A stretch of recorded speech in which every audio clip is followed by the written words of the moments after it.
夢世界如無世態，越看得真，感想越怪。Hello， 大家好，我係梁繼章。平常心開始咗啦。參加過一個大型嘅畢業晚會呢，裏邊總有啲儀式係要獻花嘅，係咪？冇錯啦。故事開始啦。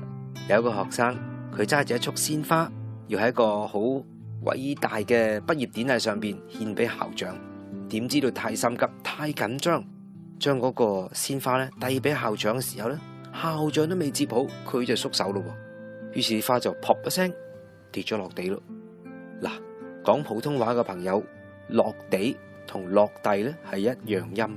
學生就諗：哎呀，嗰啲花跌咗落地，係咪即係話我考試成績都會跌咗落地，即係落地呢？諗下諗下就好唔開心，頭都耷耷。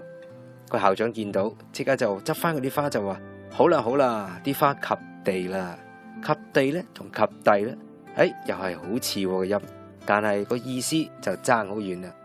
落地及第一字之差，意思爭太遠啦。花同樣係掉喺地上邊，呢一個呢係客觀嘅事實，唔變嘅啦。關鍵就係你點樣去睇呢一件事。悲觀咁諗就落地啦，樂觀咁諗就係及第啦。面對人生嘅同一件事，咦，原來可以有兩種態度，即係等於啲人成日講嗰個故事呢。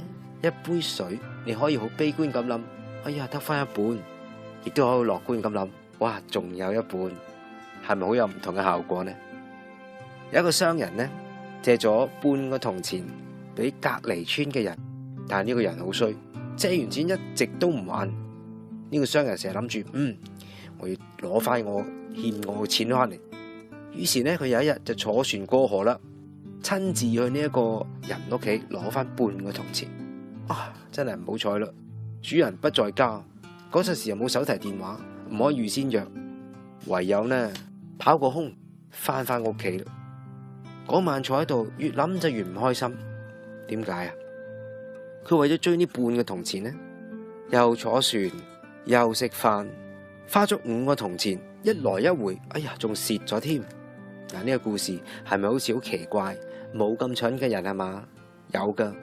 呢個世界上可能我為咗做一啲好傻嘅事本來要令自己開心，到頭來更加唔開心，想賺錢反為蝕錢。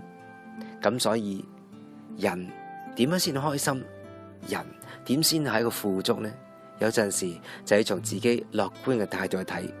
記住今日故事咯噃，及第落第一字之差，人嘅態度有時都係爭少少嘅啫，就會由開心變唔開心，或者由唔開心變翻開心。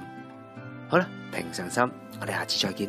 同學們嗨，隨日光揮灑闊路橫街，無劃分彼此同步搖擺，遙遙短褲